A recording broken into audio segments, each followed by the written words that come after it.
Aba, palautos din ang mga pinsan ko, no. Akala mo naman meron akong sahod na binibigay. Tal na kayo dito, ha.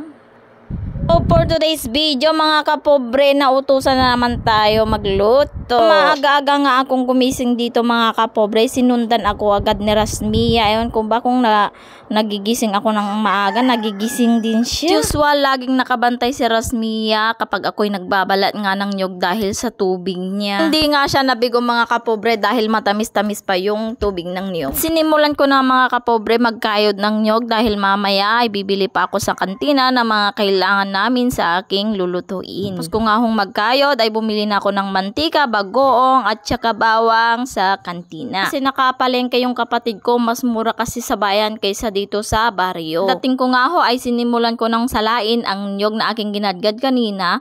Bali 2 piga po ang gagawin ko dito dahil marami po ang kailangan kong ilagay sa aking lulutuin para mamaya. Dahil merienda po yung aking lulutuin, dapat maaga po akong magsimula dahil mamaya may mga lulutuin pa po ako. Naggisa lamang ako dito ng bawang, sibuyas at luya.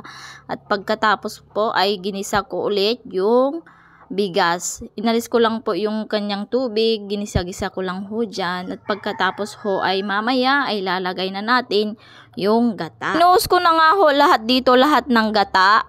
Pero kung kulang ho at hindi pa luto yung bigas ay dadagdagan ko na lang humamaya ng mainit na tubig. Naglagay na rin ako dito ng konting asin at pangpalasa at pamienta. Nga ho, dito lagi kang nakabantay dahil baka ho masunog dun sa ilalim. Din po ako dito ng chili garlic. Kaunti lang po yung ginawa ko dahil wala po kami masyadong recados. Kung nga hong magluto ng chili garlic, naglinis na rin ako ng bangos. Inayos ko na rito kasi ayokong magtrabaho si nanay dahil madali lang siyang mapagod. Naglinis na rin ho ako dito sa bandang kusina namin. Nag-prepare na lang ho si nanay dito ng mga pinggan, mga kailangan nila. Kapag napapagod po si nanay ay nahihirapan po siyang huminga. So ako na lang lahat po yung nagtatrabaho. Paglaga na rin ho kami dito ng itlog pero sabi ko kulang ho ng isa kaya nagdagdag si nanay ng isang itlog. Naggaya na rin ako dito ng sibuyas. Kumuha na rin ho ako ng kalamansi sa kalamansi ng aking kapatid, 6 na peraso dahil hindi ko naman sinasama yung sarili ko at hindi naman mahilig sa maasim si nanay. Fast forward na ho tayo, mga kapobre, naluto na yung arroz caldo. Ano ang tawag nyo dito? Basta sa amin parang arroz caldo siya na nilugaw. Yan. Kompleto, no? Pinaibabaw ko lang ho dito yung 6 na itlog. Tag-iisa po sila. Sa akin ho, mas maganda po yung niluluto na pagkain sa mga merienda ng mga trabahador dahil hindi mo naman alam kung sila ay kumain na ng umaga kasi minsan mayroong hindi kumakain bago magtrabaho. So kumain lang din ho ako dito dahil gutom na rin ako. Anong oras na po, mag-alas 9 na. Bago nga ho ako pumunta doon ay kakain muna ako ng ulam ko po ay alugbati at saka itlog. Nagsaing na rin ho ako dito bago ako umalis. Ako umalis, mga kapobre, binibilin ko pa si nanay na tingnan niya lang yung niluluto ko. Baka pagdating ko ay wala na itong bahay, sunog na, abon na. Charot lang. Nandito na nga ako, mga kapobre, at nagtatrabaho pa rin sila. Ito na yung gusto nyong ipakita ko. Oh.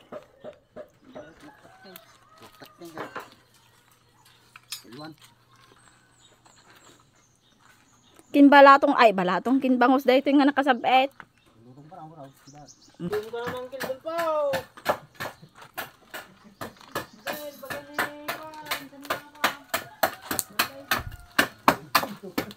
Awami ni kwa.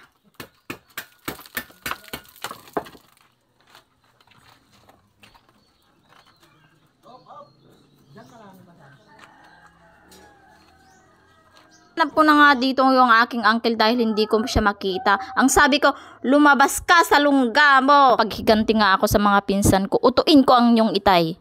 Baga nang, aghay kayo ng kastanay. Ingato yun yung isang kaibayaw. Ayan. Hayo kaya? Sige. Talagang. Magkasagaday. Charot-charot lang, mga kapobre. Uy, baka mamaya, ay naku ng mga pinsan ko pagdating ko sa bahay. Sabi nga ng mga pinsan ko dito, oy, wag nyo kaming i-video. Sabi nila, oy, Ayun yung baka sumikat kayo, charot. Yung mga masisipag sa Makanyaw. Kung nga pala dito si Rasmia, ewan ko ba kung paano ko siya nabuhat. Kabigat nga ng dala-dala ko, tapos nagpabuhat pa rin si Rasmia. Mga pobre, nagsimula na silang kumain ng arroz caldo o ano pa yung tawag nyo. Tapos dito, gusto pa ng pinsal ko, ang dami-dami kunin niya siya. Tinapik ko yung kamay niya.